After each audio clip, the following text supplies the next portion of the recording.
आज हम बृहस्पति देव की व्रत कथा प्रारंभ करने जा रहे हैं। आज दिन भी बृहस्पतिवार का है और बृहस्पतिवार की व्रत कथा प्रारंभ करेंगे। उससे पहले हाथ में आप थोड़ी सी चना और थोड़ा सा गुड़ ले लें। मेरे पास केला नहीं है तो मैंने केला एक प्लेट में बना लिया है हल्दी से और घी से। ठीक है, आप भी ऐसे बना सकते हैं। और उसकी जड़ में मैंने ये दीपक लगा दिया है और वहाँ पे धूप बत्ती जला दी है। अब आप हाथ में थोड़े से ये ले सकते हैं। ये मतलब लेने ही होते हैं, ये बहुत इम्पोर्टेंट होते हैं पूजा में। हाथ में चना और ये दाल, चना दाल, गुड़ और ये मुनक्का ऐसे लेना होता है। ठीक है, ऐसे लेके अपने हाथ में बैठना होता है और फिर कथा प्रारंभ करनी होती है। ये लक्ष्मी जी का श्रृंगार और ये कमल गट्टी की माला रखी हुई है जो लक्ष्मी जी को बहुत प्रिय है। और ये मैंने इनका श्रृंगार कर दिया था, इसकी वीडियो मेरे चैनल पर पड़ी हुई है, आप जाके देख सकते हैं। और जो तस्वीर होती है लक्ष्मी नारायण की, उसको भी आपको कुछ ना कुछ उड़ाना चाहिए। ये मतलब इम्पॉर्टेंट बातें हैं जो मैं आपको बता रही हूँ। जो शुरू से व्रत रखते हैं, जिनको नहीं पता होता है, उनके लिए मैं बता रही हूँ ये सारी चीज़ें। ठीक है, गंगाजली भी रखी हुई है और बाकी हल्दी, कुमकुम, ये सब आप पूजा में रख सकते हैं। ठीक है, चलिए स्टार्ट करते हैं बृहस्पति देव की कथा। एक समय की बात है कि भारतवर्ष में एक राजा था। वह बड़ा प्रतापी था। वह नित्य देवालय मंदिर में दर्शन करने जाता और गुरु एवं साधुओं की सेवा करता था। उसके दरवाजे से कोई भी निराश होकर नहीं लौटता था। वह प्रत्येक गुरुवार को व्रत रखकर विष्णु भगवान का पूजन किया करता था। परंतु ये सब बातें उसकी रानी को अच्छी नहीं लगती थी। वह ना तो स्वयं व्रत करती थी और ना ही किसी को एक पैसा दान में देती थी तथा राजा को भी ऐसा करने से मना किया करती थी। एक दिन की बात है कि राजा तो शिकार खेलने के लिए वन में गए हुए थे, पर घर पर रानी व उसकी दासी अकेली थी। उस समय बृहस्पति देव एक साधु का रूप धारण कर राजा के दरवाजे पर भिक्षा मांगने के लिए आए तो रानी कहने लगी, हे साधु महाराज, मैं तो इस दान पुण्य से तंग आ गई हूँ। मुझसे तो घर का ही कार्य समाप्त नहीं होता। दान पुण्य के लिए तो मेरे पतिदेव ही बहुत हैं। अगर ये सब धन नष्ट हो जावे तो मैं आराम से रह सकूंगी। साधु बोले, हे देवी, धन से भी कोई दुखी होता है क्या? इसको तो सभी चाहते हैं। पापी भी पुत्र और धन की इच्छा करते हैं। अगर आपके पास धन अधिक है तो उसे भूखे मनुष्यों को भोजन कराओ, प्याऊ लगवाओ, गरीबों को दान दो, धर्मशालाएं बनवाओ, कुआं तालाब आदि का निर्माण करवाओ, निर्धन मनुष्यों की कुंवारी कन्याओं का विवाह आदि अनेकों यज्ञादि धर्म कार्य में इसको खर्च करो, जिसके करने से आपके कुल और आपका नाम लोक परलोक में सार्थक होगा। लेकिन रानी इन सब बातों से खुश न हुई। बोली, हे साधु महाराज, मुझे ऐसी धन की आवश्यकता ही नहीं जैसे अन्य लोगों को दान तथा जिसको रख रखाव करने में ही मेरा सारा समय बर्बाद हो जाए। साधु ने कहा, हे देवी, तुम्हारी ऐसी इच्छा है तो ऐसा ही होगा। मैं तुम्हें बतलाता हूँ। अब वैसा ही करना कि बृहस्पति के दिन बाल बनवाना, भोजन में मांस मंदिरा खाना, कपड़े धोबी के यहाँ धुलने डालना। इस प्रकार 7 बृहस्पतिवार करने से तुम्हारा समस्त धन नष्ट हो जाएगा। यह कह साधु महाराज वहां से अंतर ध्यान हो गए। रानी ने साधु के कहे अनुसार 3 बृहस्पतिवार ही बीते थे कि उसका समस्त धन नष्ट हो गया। सब लोग भोजन के लिए तरसने लगे। तब राजा रानी से कहने लगा, तुम यहाँ पर रहो, मैं दूसरे देश को हो आऊँ, क्योंकि यहाँ देश चोरी परदेश भीख बराबर है। ऐसा कहकर राजा तो अपने प्रदेश को चला गया। वहाँ जंगल को जाता और लकड़ी काट कर लाता और शहर में बेचता। इस प्रकार और वह अपना जीवन व्यतीत करने लगा। इधर राजा, उधर रानी और दासी भी दुखी रहने लगी। किसी दिन भोजन मिलता और किसी दिन जल पीकर ही रह जाती। एक समय की बात है कि रानी और दासी को 7 रोज बिना भोजन के व्यतीत करने पड़े। तो रानी ने अपनी दासी से कहा, हे दासी, पास के नगर में ही मेरी बहन रहती है, वह बहुत धनवान है। तो उसके पास जा और वहां से 5 सेर बेजर ही मांग ला, जिससे कुछ समय के लिए तो गुजारा हो जाएगा। रानी की आज्ञा से दासी उसकी बहन के पास गई। रानी की बहन उस समय बृहस्पति देव का पूजन कर रही थी। दासी ने रानी की बहन को देखा तो उससे बोली, हे रानी, मुझे तुम्हारी बहन ने भेजा है, मेरे लिए 5 सेर बेजर दे दो। दासी ने यह अनेक बार कहा, परंतु रानी ने कुछ भी उत्तर नहीं दिया, क्योंकि वह तो उस समय बृहस्पतिवार की कथा पढ़ रही थी। जब बांदी को किसी प्रकार का उत्तर नहीं मिला तो वह बहुत दुखी हुई और वहां से लौटकर रानी को आकर सारी बातें बता दी। फिर रानी बोली, जब बांदी को लौट कर आकर, तुम्हारी बहन तो बड़ी आदमीन है, वह हम सब छोटे लोगों से बात नहीं करती। रानी बोली, हे दासी, इसमें उसका कोई दोष नहीं है। जब बुरे दिन आते हैं तब कोई सहारा नहीं देता। अच्छे बुरे का पता आपत्ति काल में ही लगता है। यह हमारे भाग्य का ही दोष है। इधर उस रानी की बहन ने सोचा कि मेरी बहन की दासी आई थी, परंतु मैं पूजा में लगी होने के कारण उससे कुछ नहीं बोली। यह सोच वह रानी अपनी बहन के घर जाकर अपनी बहन से कहने लगी कि हे बहन, मैं बृहस्पतिवार का व्रत कर रही थी। जब तक कथा होती है तब तक ना उठते हैं ना बोलते हैं, इसीलिए मैं कुछ नहीं बोली। कहो दासी क्यों गई थी? रानी बोली, बहन, हमारे घर अनाज नहीं था, इस कारण मैंने दासी को तुम्हारे पास कुछ अनाज लेने के लिए भेजा था।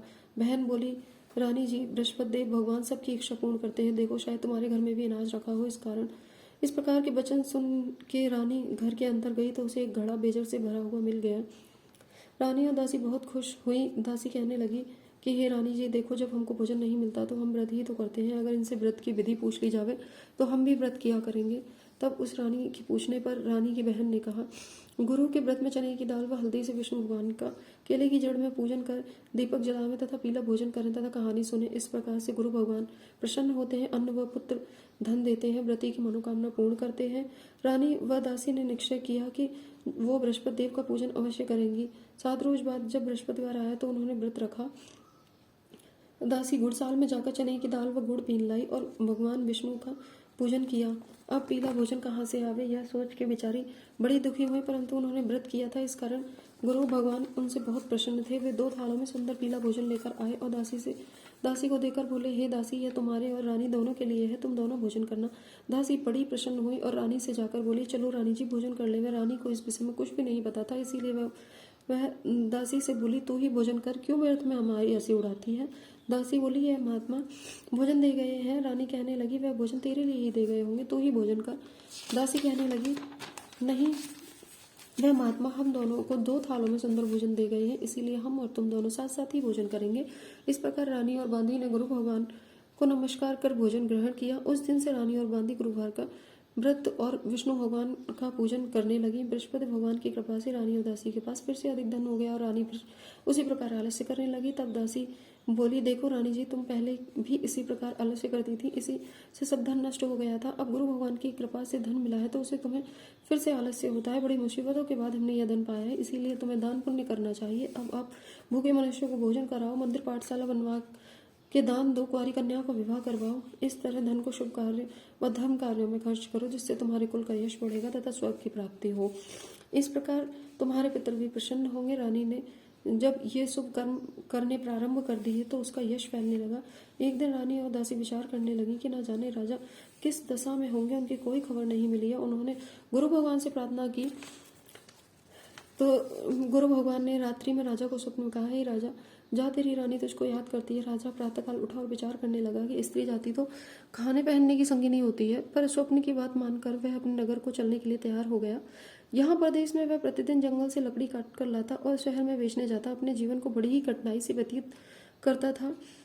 जब वह एक दिन राजा दुखी हो अपनी पुरानी बातों को याद करके रोने लगा, तब उस समय जंगल में बृहस्पति देव एक साधु का रूप धारण कर आए और राजा के पास आकर बोले, हे लकड़हारे, तुम इस सुनसान जंगल में किस चिंता में बैठे हो, मुझको बतलाओ। यह सुनकर राजा सलज नेत्रों में जल भरकर साधु की वंदना करते हुए बोला, हे प्रभु, आप तो सब कुछ जानने वाले हैं। इतना कहकर राजा ने साधु को संपूर्ण कहानी सुना दी। महात्मा तो दयालु होते हैं। वे बोले, अब तुम किसी प्रकार की चिंता मत करो, भगवान तुम्हें पहले से भी अधिक धनवान करेंगे। देखो, तुम्हारी स्त्री ने भी गुरुवार का व्रत प्रारंभ कर दिया और तुम भी मेरा कहना मानकर बृहस्पतिवार के दिन व्रत रखकर चने की दाल व गुड़ लोटे में डालकर केले का पूजन किया करो तथा कथा कहा करो। भगवान तुम्हारी सब मनोकामनाओं को पूर्ण करेंगे। साधु को प्रसन्न देख राजा बोला, हे प्रभु, लकड़ी बेचकर मुझे इतना पैसा ही नहीं मिलता जिससे भोजन करने के उपरांत कुछ बचा सकूं। मैंने कल रात्रि में अपनी रानी को व्याकुल देखा है, मेरे पास कुछ भी नहीं है जिससे उसकी खबर भी मंगा सकूं। फिर मैं कौन सी कहानी कहूँ, यह भी मुझको मालूम नहीं है। साधु ने कहा, तुम किसी प्रकार की चिंता मत करो। बृहस्पतिवार के दिन तुम रोजाना की तरह लकड़ियां लेकर जाओगे, तुम्हें रोजाना से दुगना धन प्राप्त होगा, जिससे तुम भरपेट भोजन भी कर लोगे तथा बृहस्पति देव की पूजा का सामान भी आ जाएगा। बृहस्पति देव की कहानी इस प्रकार कही जाती है। कि प्राचीन काल में एक बहुत ही निर्धन ब्राह्मण रहता था। उसके कोई संतान नहीं थी। उसकी स्त्री बहुत ही मलिनता के साथ रहती थी। वह ना तो स्नान करती थी, ना ही किसी देवता का पूजन किया करती थी। वह प्रातःकाल उठते ही सर्वप्रथम भोजन कर लिया करती थी, बाद में अन्य कोई काम करती थी। ब्राह्मण देवता इससे बहुत दुखी रहते थे। बेचारे बहुत कुछ कहते, परंतु इसका कोई परिणाम ही नहीं निकलता था। भगवान की कृपा से ब्राह्मण की स्त्री के कन्या रूपी रत्न पैदा हुआ। वह धीरे धीरे बड़ी होने लगी। बालिका प्रातःकाल स्नान करके विष्णु भगवान का जप और गुरुवार का व्रत करके पाठशाला जाती थी। अपने पूजन को समाप्त करने के बाद मुट्ठी में जौ भर के ले जाती थी और स्कूल के मार्ग में डालती जाती। वे जौ जब स्वर्ण के हो जाते तो उन्हें लौटते समय बीन कर ले आती। एक दिन बालिका सूप में जौ साफ कर रही थी तो उसके पिता ने उसको देख लिया और उससे बोला, सोने की जौ फटकने के लिए सोने का सूप चाहिए बेटी। दूसरे दिन गुरुवार था। कन्या ने व्रत रखा और बृहस्पति देव से प्रार्थना की, हे प्रभु, मैंने आपका पूजन अगर सच्चे मन से किया हो तो आप मेरे लिए सोने का सूप अवश्य दो। बृहस्पति देव ने उसकी प्रार्थना स्वीकार कर ली। नित्य की भांति वह जौ डालती हुई पाठशाला गई। तब लौटते में जौ बीन रही थी तो बृहस्पति देव की कृपा से उसे वहां सोने का सूप पड़ा हुआ मिला। उसे वह घर ले आई और उससे जौ साफ किया करती। एक दिन की बात है कि वह कन्या सोने के सूप में सोने की जौ फटक रही थी। उसी समय नगर का राजपुत्र वहां से होकर निकला। इस कन्या के रूप और अद्भुत कार्य को देखकर वह मोहित हो गया। अपने घर जाकर भोजन तथा जल त्याग कर उदास हो लेट गया। राजा को जब पता लगा तो उसने अपने प्रधानमंत्री के साथ उसके पास गए और बोले, हे बेटा, तुम्हें किस प्रकार का कष्ट है? किसी ने तुम्हारा अपमान किया है अथवा कोई भी अन्य कारण हो सो कहो, मैं वही काम करूंगा जिससे तुम्हें प्रसन्नता होगी। राजकुमार बोला, मुझे आपकी कृपा से कोई दुख नहीं है पिताजी। मैं तो उस लड़की के साथ विवाह करना चाहता हूँ जो सोने की सूप में सोने की जौ साफ करती है। यह सुन राजा आश्चर्य में पड़ गया और बोला, हे बेटा, ऐसी कन्या का पता तुम ही हमें बताओ, मैं उसके साथ तेरा विवाह अवश्य ही कर दूंगा। राजकुमार ने उस लड़की के घर का पता बतलाया तो मंत्री उस लड़की के घर गए और ब्राह्मण से सभी हाल कहा। वह ब्राह्मण अपनी कन्या का विवाह करने के लिए तैयार हो गया। ब्राह्मण ने कन्या का विवाह एक शुभ मुहूर्त में राजकुमार के साथ कर दिया। कन्या के घर से जाते ही उस ब्राह्मण के घर में पहले की तरह गरीबी का निवास हो गया। अब भोजन के लिए भी अन्न बड़ी मुश्किल से जुटता था। एक दिन दुखी हो ब्राह्मण देवता अपनी पुत्री के पास पहुंचे। बेटी ने पिता की दुखी अवस्था देखी तो बहुत सा धन देकर पिता को विदा कर दिया। इस तरह उस ब्राह्मण का कुछ समय तो सुखपूर्वक व्यतीत हो गया। कुछ दिन बाद ब्राह्मण फिर अपनी कन्या के यहाँ गया। लड़की बोली, हे पिताजी, आप माता जी को यहाँ ले वाला हो जिससे मैं वह विधि बता दूंगी जिससे गरीबी दूर हो जाएगी। वह ब्राह्मण अपनी स्त्री के को साथ ले गया। कन्या के घर जा पहुंचा तो पुत्री ने अपनी माँ को समझाते हुए कहा, हे माँ, तुम प्रातःकाल उठकर प्रथम स्नान आदि करके विष्णु भगवान का पूजन किया करो। परंतु उसकी माँ ने एक भी बात नहीं मानी। वह प्रातःकालीन उठकर अपनी पुत्री के बच्चों का झूठन खा लिया करती थी और जब उसकी पुत्री पूजन के लिए कहती तो बोलती कि मैंने तो भोजन खा लिया है। एक गुरुवार के दिन पुत्री ने रात में एक कोठरी से सारा सामान बाहर निकालकर अपनी माँ को उसमें बंद कर दिया। प्रातःकालीन उठकर उसमें से माँ को बाहर निकाला और प्रथम स्नान आदि कराया, फिर पूजन करवाया। उसके बाद माँ को प्रत्येक गुरुवार को व्रत कराने लगी। इस व्रत के प्रभाव से उसकी अज्ञानता का नाश हो गया। बृहस्पति देव के प्रभाव से वह अपने पति के सहित सुख भोग कर अंत में स्वर्ग को गई। इस तरह कथा सुनाकर साधु देवता वहां से लोप हो गए। धीरे धीरे समय व्यतीत होने पर ब्राह्मण बृहस्पतिवार आया। राजा जंगल से लकड़ी काटकर शहर बेचने गया। उसे उस दिन से और भी ज्यादा पैसा मिला। राजा ने चने की दाल आदि लाकर व्रत किया। अब तो सभी कलेश दूर होने लगे, परंतु एक गुरुवार को वह व्रत करना भूल गया। बृहस्पति देव नाराज हो गए। उस दिन वहां के राजा ने विशाल यज्ञ का आयोजन किया था। उसने नगर में यह घोषणा करा दी थी कि कोई भी मनुष्य अपने घर में भोजन न बनावे तथा चूल्हे में आग न जलावे। समस्त जनता मेरे यहाँ भोजन करने आवे। इस आज्ञा को जो न मानेगा उसको सजा दी जाएगी। राजा की आज्ञा अनुसार नगर के सभी लोग भोजन करके चले गए, मगर लकड़हारा कुछ देर से पहुंचा, इसीलिए राजा उसको अपने साथ महल में लेवा ले गए। जब वह भोजन करा रहे थे तो रानी की नजर उस खूंटी पर पड़ी जिस पर उनका हार लटका हुआ था। अब हार वहां नहीं था। रानी ने कहा, मेरा हार इसी मनुष्य ने चुरा लिया है। राजा ने उसको जेल खाने में डलवा दिया। जब राजा जेल खाने में पड़ गया तो विचार करने लगा कि ना जाने कौन से पूर्व जन्म से मेरे लिए ये दुख प्राप्त हुआ है। वह उस साधु को याद करके रोने लगा जो बृहस्पति देव साधु के रूप में प्रकट हो गए। तो उसकी दशा देखकर कहने लगे, अरे मूर्ख, तूने तो बृहस्पति देव का पूजन ही नहीं किया है, इस कारण तेरे लिए दुख प्राप्त हुआ है। अब तू चिंता मत कर। बृहस्पतिवार के दिन तुझे जेल खाने के दरवाजे पर कुछ पैसे पड़े मिलेंगे जिनसे तू सामान मंगाकर बृहस्पति देव की कथा कहना। ऐसा ही हुआ। राजा ने कथा कही। उसी रात्रि को बृहस्पति देव ने उस राजा को स्वप्न में कहा, हे राजा, तुमने जिस आदमी को जेल खाने में बंद कर दिया है वह तो निर्दोष है, उसे छोड़ देना। रानी का हार तो उसी खूंटी पर लटका है, अगर ऐसा नहीं करेगा तो मैं तेरे राज्य को नष्ट कर दूंगा। राजा प्रातःकाल उठा और खूंटी पर हार लटका देखकर लकड़हारे को बुलाकर क्षमा मांगी तथा राजा के योग्य सुंदर वस्त्र आभूषण देकर उसे विदा कर दिया। अब गुरुदेव की आज्ञा अनुसार राजा अपने नगर को चल दिया। राजा अब नगर के निकट पहुंचा ही था कि उसे बड़ा आश्चर्य हुआ कि नगर में तो पहले से भी ज्यादा बाग, तालाब और कुएं, बावड़ी, धर्मशालाएं आदि मंदिर बन गए हैं। तो राजा ने पूछा कि यह बाग और धर्मशालाएं किसके हैं? तब नगरवासी कहने लगे, यह सब रानी और बांदी के हैं। राजा को सोच हुआ और गुस्सा भी बहुत आया। जब रानी ने यह खबर सुनी कि राजा आ रहे हैं तो उसने बांदी से कहा कि हे दासी, देख राजा हमको कितनी बुरी हालत में छोड़ गए थे, कहीं ऐसी हालत देखकर वो लौट ना जाए। संदेह करके दासी राजा को अपने साथ लिवा लाई। राजा ने क्रोध करके अपनी तलवार निकाली और रानी से पूछा कि इतना धन तुम्हें कैसे प्राप्त हुआ? रानी ने कहा, हमें यह सब धन सब बृहस्पति देव की व्रत एवं पूजा से प्राप्त हुआ है। राजा तो स्वयं उनका प्रभाव देख चुका था, अतः प्रसन्न हो गया। अब राजा ने निश्चय किया कि 7 रोज बाद तो सभी बृहस्पति देव का पूजन करते हैं, परंतु अब मैं प्रतिदिन दिन में 3 बार कहानी कहा करूंगा। राजा के दुपट्टे में हर समय दाल बंधी रहती, वह दिन में 3 बार कहानी कहता। एक बार राजा ने सोचा कि चलो अपनी बहन के यहाँ हो आए। यह सोच राजा अपने घोड़े पर सवार हो अपनी बहन के घर को चल दिया। मार्ग में उसने देखा कि कुछ आदमी एक मुर्दे को लिए जा रहे हैं। उन्हें रोककर राजा कहने लगा, अरे भैया, मेरे बृहस्पति देव की कहानी सुन लो। वे बोले, लो, हमारा तो आदमी मर गया है और इसे अपनी कथा की पड़ी है। परंतु कुछ आदमी बोले, अच्छा कहो, हम तुम्हारी कथा सुनेंगे। राजा ने दाल निकाली और कथा कही। जब कथा आधी हुई तो मुर्दा हिलने लगा तथा कहानी समाप्त होने पर मुर्दा राम राम करके खड़ा हो गया। आगे मार्ग में एक किसान खेत में हल चलाता हुआ मिला। राजा उससे बोला, अरे भैया, मेरी बृहस्पतिवार की कहानी सुन लो। किसान बोला, जब तक मैं तुम्हारी कहानी सुनूंगा तब तक मैं 4 हरैया ना जोत लूंगा। तुम अपनी कहानी किसी और को सुनाना। राजा के हटते ही बैल पछाड़ खाकर गिर गए तथा किसान के पेट में बहुत जोर से दर्द हो गया। उधर किसान की माँ रोटी लेकर आई। उसने जब यह सब देखा तो पुत्र से सब हाल पूछा। बेटे ने सभी हाल कह दिया। बुढ़िया दौड़ी दौड़ी उस घुड़सवार के पास आई और तब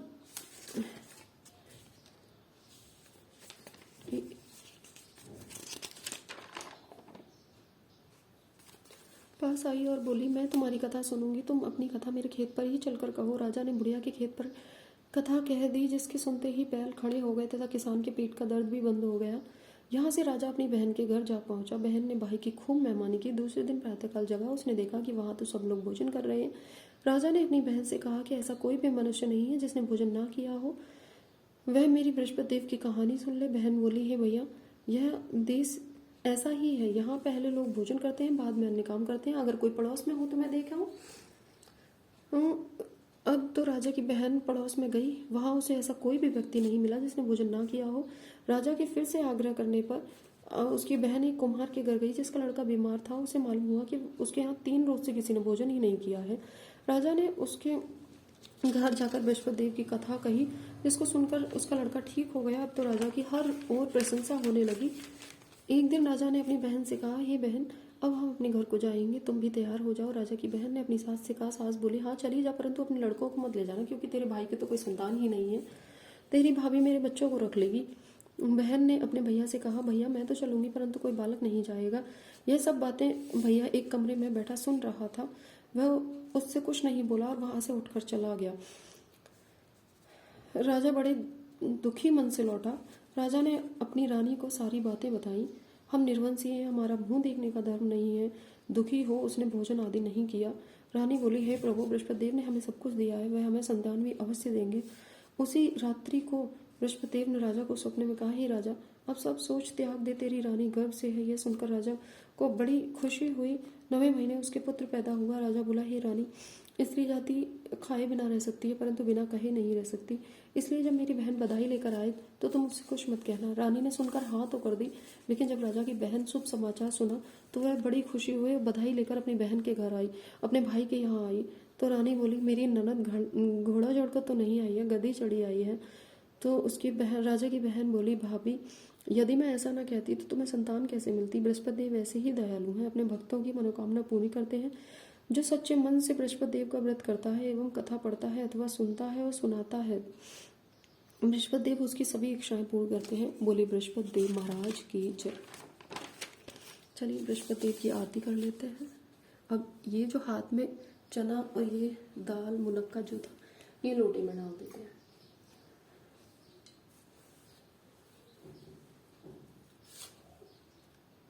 यहाँ से घंटी ले लेते हैं, आरती कर लेते हैं।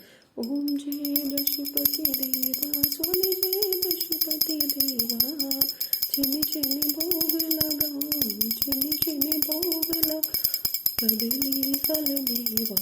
ओम जय बृहस्पति देव पार ब्रह्म परमेश्वर तुम सबके स्वामी, प्रभु तुम सबके स्वामी। ध्यान न जानो ध्यान न जानो नित्य करो सेवा। ओम जय बृहस्पति देवा तुम बिन गुरुदेव और न दूजा, आस करूँ मैं जिसकी प्रभु आश करूँ मैं जिसकी।